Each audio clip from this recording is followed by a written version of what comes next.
Hi dear students, तो ये है पार्ट 3 कह दो 2 कह दो वॉट एवर। अभी मैं वीडियो बनाऊंगी उस पर भी, और जो फर्स्ट स्टार्टिंग में है कि एटमॉस्फेयर प्रेशर है क्या, वो सब बनाऊंगी। वीडियो मिल जाएगी आपको उसकी, ये एक लिस्ट बना दूंगी मैं, प्ले लिस्ट, उसके अंदर ही आपको ये सारी वीडियो मिल जाएगी इस चैप्टर को लेके। कौन सा चैप्टर है ये? एटमॉस्फेरिक सर्कुलेशन और वेदर सिस्टम। ठीक है, एटमॉस्फेरिक सर्कुलेशन लिख देते हैं एक बार। एटमॉस्फेरिक सर्कुलेशन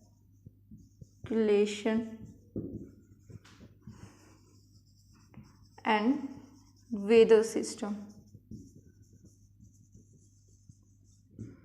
ये हमारा चैप्टर है, chapter number 10th 11th book का NCERT। तो देखिए, हमने ये पढ़ लिया था कि भाई जो अपने बेल्ट्स हैं वो 7 हैं, और विंड्स भी बता दी थी, ट्रेड विंड, और फिर ऊपर कौन सी चलती है?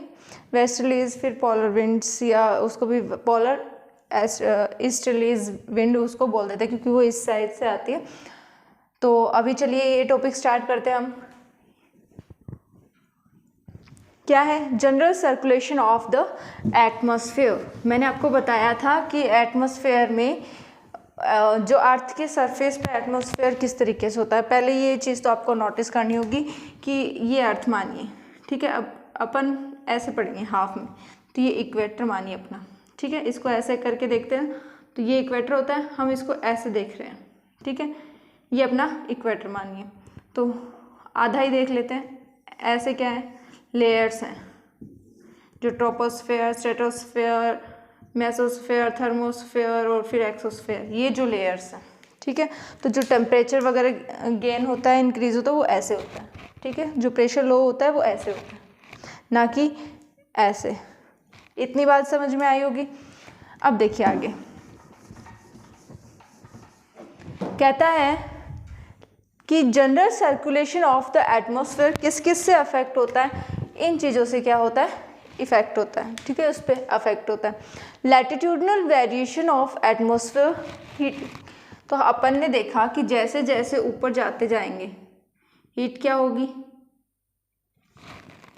कम होती जाएगी। और सबसे ज़्यादा हीट कहाँ आएगी?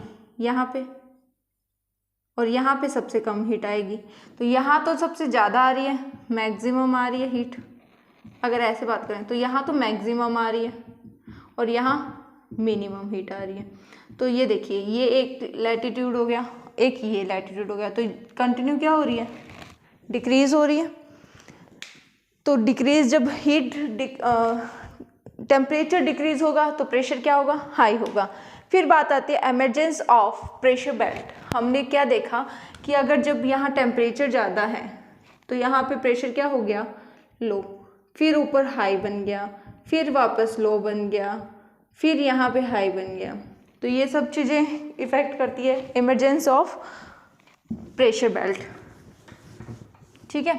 फिर अब आगे देखिए, कहता है the migration of belts following apparent path of sun.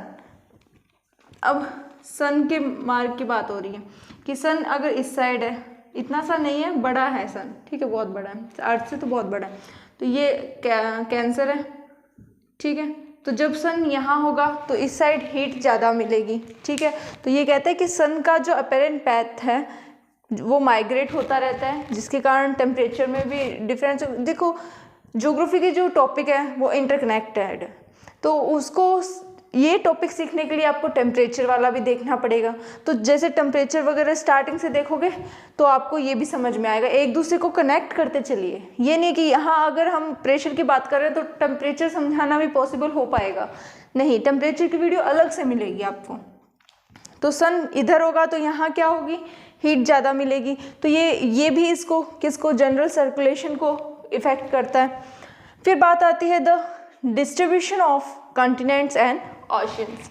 अब जहाँ यहाँ मान लीजिए ओशंस है, ठीक है, ये अमेरिका हो गया साउथ, और इधर ये हो गया, मान लीजिए, मानने में क्या देता है, ये नॉर्थ अमेरिका हो गया, ये साउथ अमेरिका हो गया, फिर यहाँ पे ऐसे करके अफ्रीका हो गया, फिर ये इंडिया वगैरह गए ऐसे पार्ट हो गए, यहाँ ऑस्ट्रेलिया गए ऐसे। तो यहाँ बीच बीच में क्या है, ओशियंस है।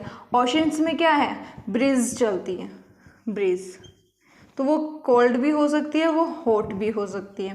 तो जहाँ कोल्ड चलेगी वो क्या होगी, एयर वहाँ की कैसी होगी, डेंस एयर होगी, मूवमेंट में क्या होगी, उसके अंदर कमी होगी कि इतनी जल्दी से मूवमेंट नहीं कर पाएगी। और एक जहाँ हॉट ब्रीज होगी ओशंस में, वो जल्दी मूव कर जाएगी। तो ये भी किसको, जनरल सर्कुलेशन ऑफ एटमॉस्फेयर को अफेक्ट करता है।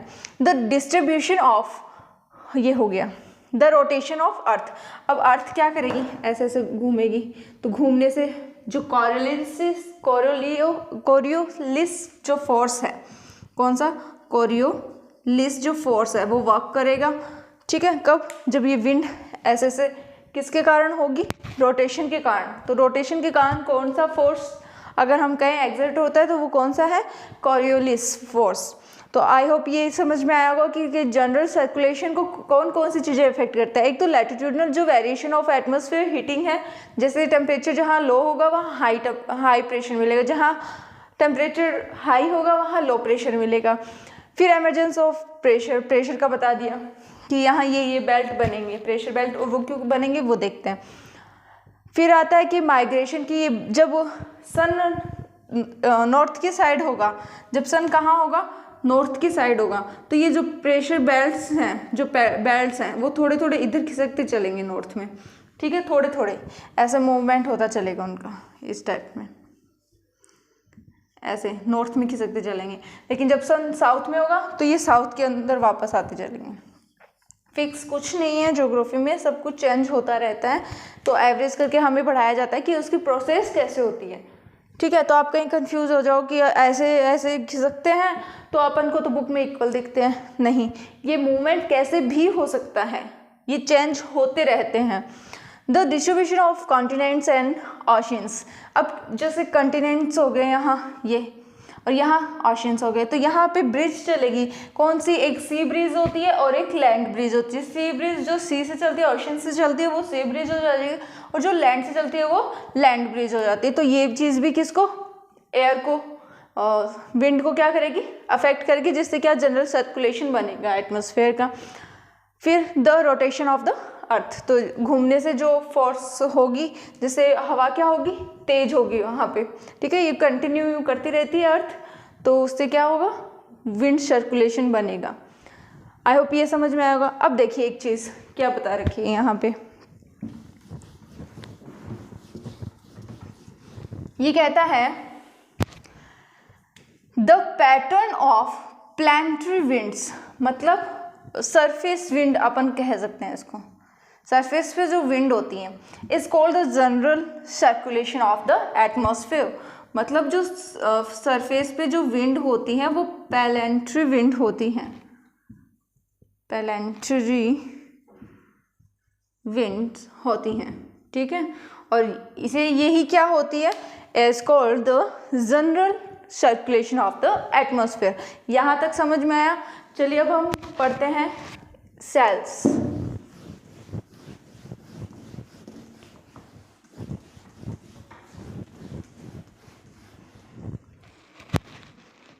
सेल्स के बारे में देखो बताया जाता है, क्या कहा जाता है कि जैसे ये इक्वेटर है अपना, सॉरी ग्लोब है अपना, ये अपना इक्वेटर है।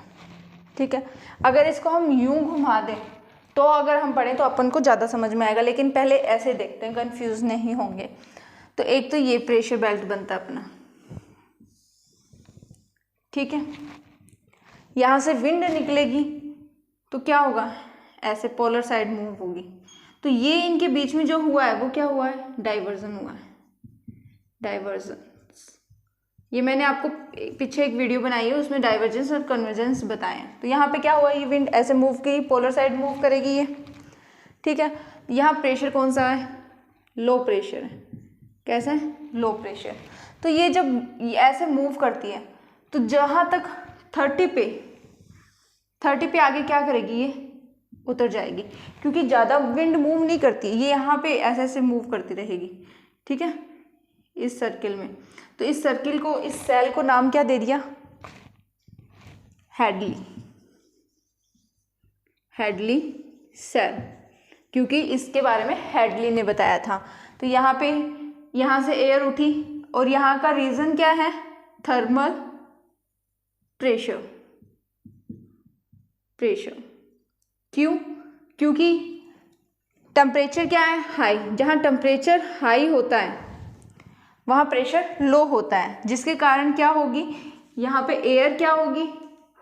हल्की होगी, वेटलेस होगी, तो वो एयर ऊपर उठेगी, ठीक है, ऐसे निकलेगी, फिर पोलर साइड मूव करेगी और फिर जहाँ उसको क्या मिलेगी? थोड़ी ठंडक मिलेगी, या फिर जहाँ वो डेंस हो जाएगी, ठीक है, शिंकी हो जाएगी, वहाँ ये उतर जाएगी। तो ये कहाँ उतरती है? 30 डिग्री पे, ठीक है। तो 30 डिग्री पे एक बेल्ट बनाती है जिसको हम बोलते हैं सबपोलर बेल्ट, ठीक है।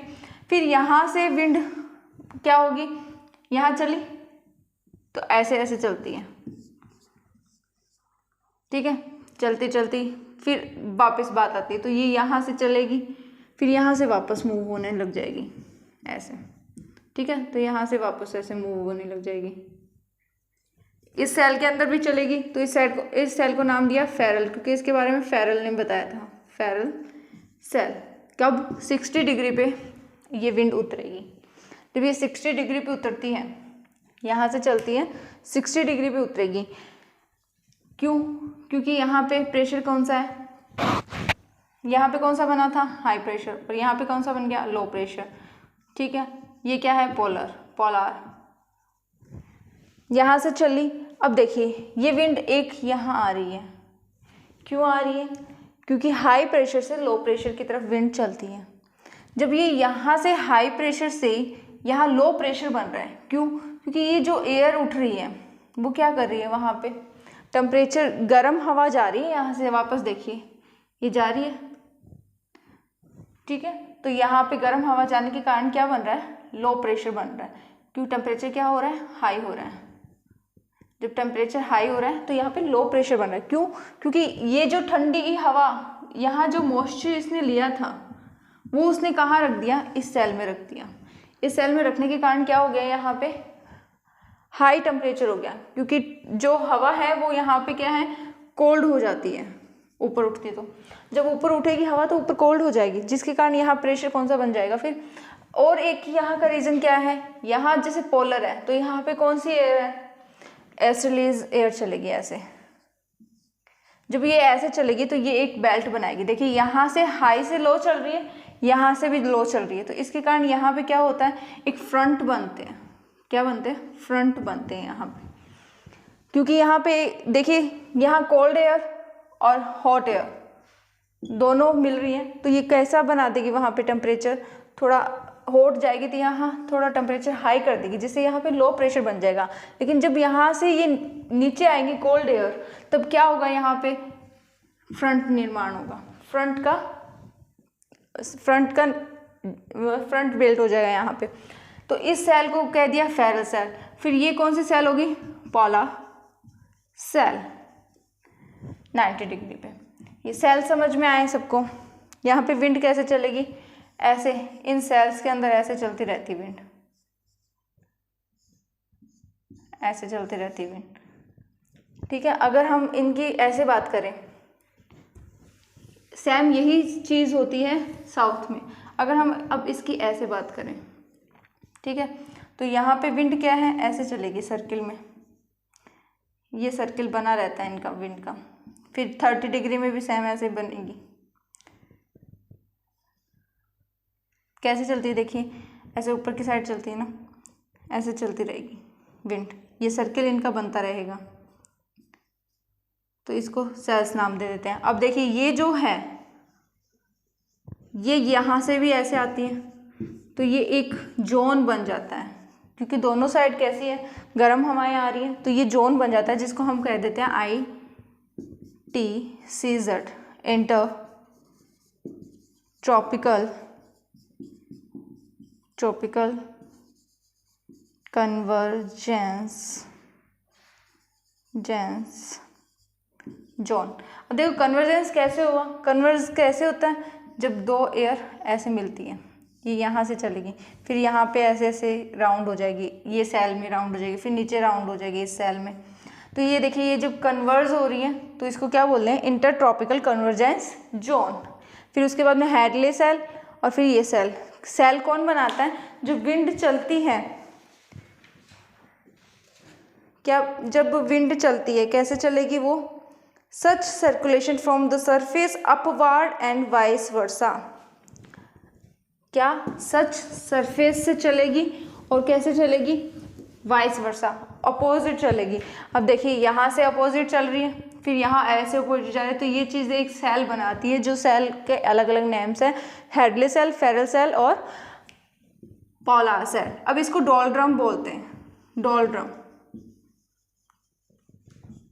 0 डिग्री से 5 degree north and 5 degree south. क्यों बोलते हैं, क्योंकि यहाँ पे एयर क्या है, सॉरी एयर नहीं, विंड बहुत स्लो है, स्लो, जिसके कारण यहाँ पे काम एरिया है, जिस वजह से इसको क्या बोल देते हैं, डोलड्रम। तो ये चीज़ आपको प्रोसेस समझ में आई होगी इसकी। एक बार फिर से सुनिएगा। The convergence air rises along with the convective cell. It raises the top of the troposphere up to an height, altitude of। देखिए अब ट्रोपोस्फेयर की ओर बात करें तो जैसे हमने ऐसे बात करी,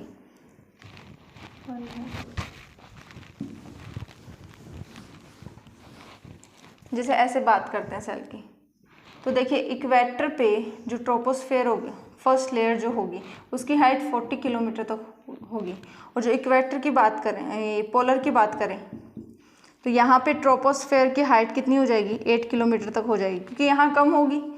देखिए ऐसे है हमारी अर्थ, तो यहाँ पे अगर हम बात करते हैं तो यहाँ पे जगह ज़्यादा चौड़ी है ना, वाइड ज़्यादा है यहाँ पे कम है, तो यहाँ पे हाइट देखिए कम होगी, यहाँ पे 8 किलोमीटर तक पाई जाती है।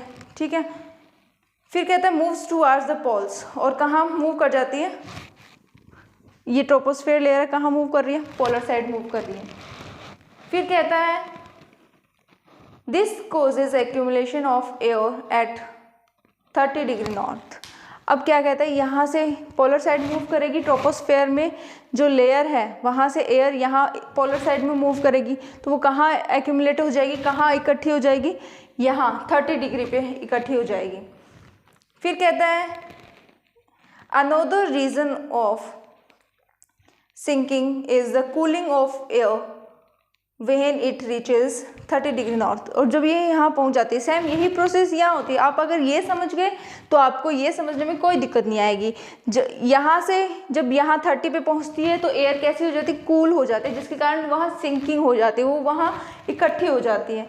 फिर क्या होता है, down below near the land surface the air flows toward the equator as the easterlies. और फिर ये यहाँ पे आने के बाद कैसे ईस्टर्लीज होकर बहती है। ठीक है, ये यहाँ पे प्रोसेस ऐसे चलती रहती है, ये विंड ऐसे चलती रहती है। ठीक है, इक्वेटर के अंदर, मतलब ये जो एरिया है यहाँ पे विंड ऐसे ऐसे चलती रहती है।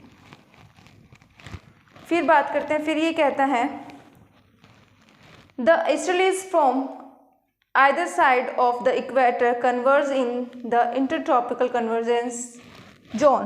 फिर ये जोन जो है 0 डिग्री 5 नॉर्थ एंड 5 साउथ, जो ITCZ जोन है, such circulation from the surface upward vice versa. और वैसे कैसे यहाँ पे वाइस वर्सा, मतलब विपरीत बहने लग रही है, वाइस वर्सा। ठीक है, sorry, such a cell in tropics is called Hadley cell. फिर यहाँ पे अपोजिट डायरेक्शन में जा रही है, देखिए ये इधर जा रही है ईस्ट के साइड, इसको ईस्टर्लीज बोल देंगे, ईस्टर्लीज। और फिर ये वेस्ट के साइड जा रही है तो इसको वेस्टर्लीज बोल देंगे, वेस्टर्लीज। फिर ये क्या है, पोलर ईस्टर्लीज। देखिए ईस्ट की साइड आ रही है, और ज़्यादा मूव इसलिए कर रही है क्योंकि यहाँ पे को जो कोरियोलिस फोर्स है, मैंने बताया था सबसे ज़्यादा कहाँ होता है, पोलर पे। जब यहाँ पे वो फोर्स लगता है ठीक है। तो ये क्या होता है, ये ज़्यादा इधर मूव हो जाती है, तो ये पूरी तरीके से यूँ सीधी मान के चलिए। यहाँ पे कैसी होती है, आइसोबार्स की एकदम सीधी सीधी चलती है यहाँ पे। फिर हम बात करते हैं, इसने नेक्स्ट बताया कि ये हेडली सेल हो गया। फिर मिडल एयर पे क्या होता है, middle latitude the circulation is the of sinking cold air. अब देखिए पोल से भी यहाँ से वार्म एयर ऊपर उठ रही है, यहाँ से कोल्ड एयर ऊपर नीचे आ रही है। तो यहाँ से वार्म एयर ऊपर उठने के कारण यहाँ का जो टेम्परेचर जोन है वो कैसा हो जाएगा, वो क्या हो जाएगा, हाई हो जाएगा। ठीक है। और फिर ऊपर से ठंडी आ रही है, अब तो जो कन्वर्जेंस जोन बनेगा इनका वो कैसा होगा, फ्रंट बनाएगा वो। ठीक है, जिसको हिंदी में बोले वाताग्र बनाएगा। वो होता है क्या, एयर मासेज जहाँ मिलते हैं, यहाँ क्या होते हैं, बहुत सारे एयर मासेज होते हैं, वो मिलते हैं। कहता है कि the middle latitude the circulation is that of sinking cold air that comes from the poles and the rising warm air that blows from the subtropical. अब ये जो है ये कौन सा है, सब ट्रॉपिकल है, ये सब पोलर रीजन हो गया और ये पोलर रीजन हो गया। तो ये यहाँ से उठती है। फिर कहता है at the surface this winds are called westerlies, मैंने बता दिया ये आपको। The cell is known as Ferrel cell. ठीक है, ये ऑलमोस्ट हो गया। The transfer of heat energy from lower latitudes to higher latitudes maintains the general circulation. Lower latitude से ऊपर क्या जाता है, हीट एनर्जी। ठीक है, जो हीट जाती है लोअर लैटिट्यूड से, जो ऊपर हीट जाती है, हीट का जो बजट जाता है, मतलब जिस वे में हीट एनर्जी ऊपर जाती है उसको क्या कहते हैं, general circulation of atmosphere, circulation. ठीक है, लोअर लैटिट्यूड से अपर लैटिट्यूड पे जो हीट एनर्जी जाती है उसको जनरल सर्कुलेशन बोल दिया जाता है। The general circulation of the atmosphere also affect the oceans. किसको अफेक्ट करेंगे, ये ओशियंस को भी इफेक्ट करेंगे। क्यों करेंगे, ब्रिज के कारण, वो हम आगे पढ़ेंगे। The large scale winds of the atmosphere initiate large and slow moving currents of the ocean. क्या कहता है, जो लार्ज स्केल विंड्स हैं एटमॉस्फेयर की वो इनिशिएटली लार्ज होती है, वो शुरू से लार्ज होते हैं। And slow moving currents of the oceans, और ओशंस पे क्या करेगी, स्लो करंट चलती है। ठीक है, क्योंकि जो ओशन पे क्या होगा,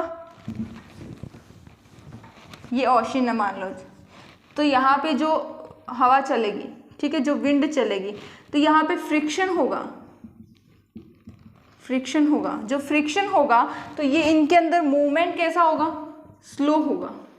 ठीक है, यहाँ मूवमेंट कैसा हो जाएगा, स्लो हो जाएगा। Ocean in turn provide input of energy and water vapour into the air. तो यहाँ से फिर क्या प्रोवाइड हो जाएगा, वाटर वेपर, वाटर वेपर। ठीक है, फिर कहता है These interaction take place rather slowly over a large part of the ocean। और ये जो इंटरेक्शन है किसका, विंड का, किसका, ये जो अट्रैक्शन है, इंटरेक्शन है विंड का, वो क्या लेता है, large part of the ocean, मतलब ओशन का बहुत बड़ा पार्ट लेता है। इसलिए यहाँ का जो सर्कुलेशन है वो कैसा होगा, स्लो होगा, और ये भी जनरल सर्कुलेशन को अफेक्ट करेगा। एंसो के बारे में, एंसो जो लाल लीनो हमने पढ़ा था उसके बारे में हम एक बार फिर से पढ़ेंगे। मैंने एक हिंदी का वीडियो बनाया था उस पर, लाल लीनो पे। एंसो क्या होता है, मिडिल लैटिट्यूड से उठता है, सॉरी पैसिफिक से उठता है, और क्या होता है, जो साउथ अमेरिका है वहाँ पे जो पैसिफिक से उठेगा, और पैसिफिक में फिर कौन सी जो एयर होगी, ब्रिज जो होगी वो कैसे होगी, वार्म वाटर होता है वहाँ पे, वहाँ से कहाँ पेरू के जो कोल्ड वाटर की तरफ चलेगा। तो ये हम नेक्स्ट वीडियो में देखेंगे। Thank you for watching this video. I hope आप लोगों को समझ आया होगा। मैं मेरी तरफ से पूरी कोशिश कर रही हूँ डाटा लाने की, डाटा नहीं ये जो प्रोसेस होती है ये एक बार समझ में आ जाए तो बुक पढ़ने से कुछ नहीं मिलेगा, फिर प्रोसेस समझ में आनी ही बड़ी बात है। अगर आपको आती है तो आप बहुत अच्छे से आगे का जो क्लाइमेट के बारे में टॉपिक है वो पढ़ते चले जाओगे।